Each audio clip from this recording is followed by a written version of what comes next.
Hello everyone, welcome to Feering Cemetery, and as you can see we have two figures standing guard on sentinel either side of the cemetery gates. We have the traditional Tommy here standing alert with his fixed bayonet, but here we have a woman figure new this year, I think, and both these figures have been brought here thanks to Feering Parish Council, representing a woman in uniform.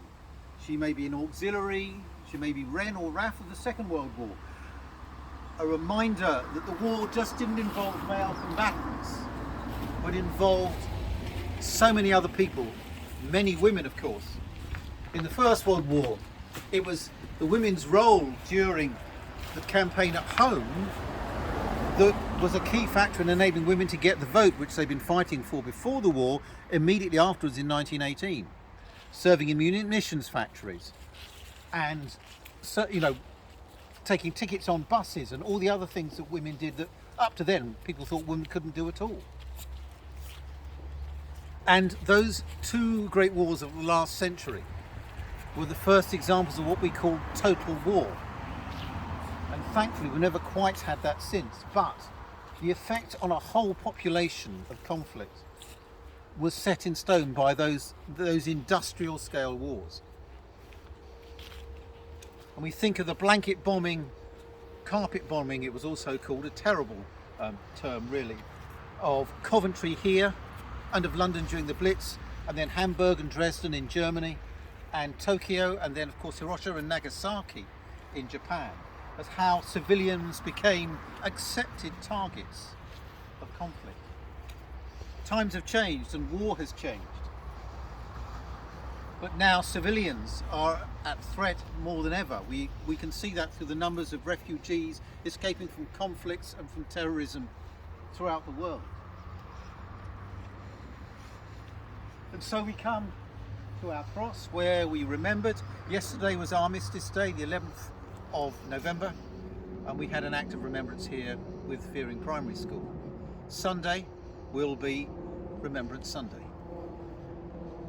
And as we gather and remember, let us remember all those who've been affected by war, including the civilians, including those who served in voluntary capacities or paid, many women, many of whom lost their lives.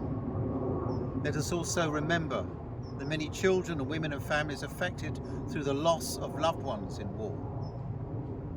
These are all victims of conflict. You may know people yourself who've been affected, or you may have been affected by the loss of a friend or family member or neighbour. These things don't go away.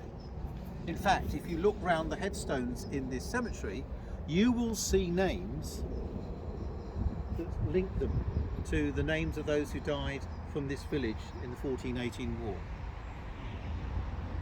Their relatives are buried here. There are people who live locally for whom this place is a place where their relatives are going back 2 or 3 or more generations. Nowadays, of course, war has changed. We have cyber war. That seems to be the new frontier, the new conflict. And there are different kinds of wars too. Sometimes social media can feel like a war, particularly those who are on the brunt of the worst of it. And then this is also the last day of COP26.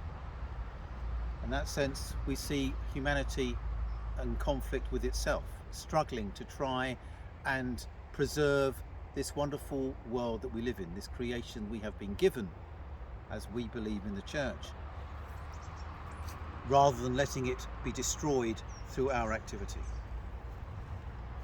So it may feel a long way from Jesus' words, "Blessed are the peacemakers, for they will be called children of God," or from the great vision of the Old Testament prophets Isaiah and Micah, as they thought of Jerusalem as the city of peace to which all nations would come, and swords would be hammered into plowshares and spears into pruning hooks. But they lived in violent times too. And while it may seem a long way off, this is still what we are asked to pray for, to live for, and to live out in our own lives. Amen.